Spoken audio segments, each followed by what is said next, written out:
वफाकी वजीर मजहबी उमूर मौलाना अब्दुल शकूर इस्लामाबाद में सड़क हादसे में जाँ बहक। मौलाना कार में मैरियट से सेक्रेटेरिएट चौक की तरफ जा रहे थे।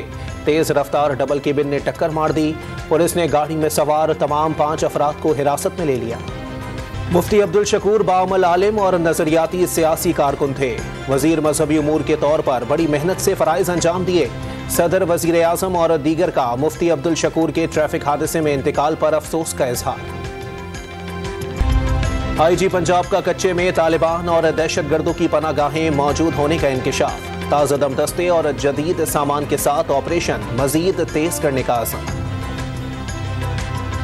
इमरान खान का एक बार फिर हुकूमत के साथ बराह रास्त मुज़ाकरात से इनकार। इंतखाबात से मुताल्लिक उमूर वाज़े होने पर नुमाइंदे भेजने पर रज़ामंद। चेयरमैन PTI से सिराजुल हक की मुलाकात की अंदरूनी कहानी सामने आ गई। IMF की तमाम शराइत पूरी कर दी। अब आलमी मालियाती इदारे के पास मुआहदा ना करने का कोई जवाब नहीं। वजीर आज़म का लाहौर में शाहदरा फ्लाईओवर मंसूबे की तकरीब से खिताब।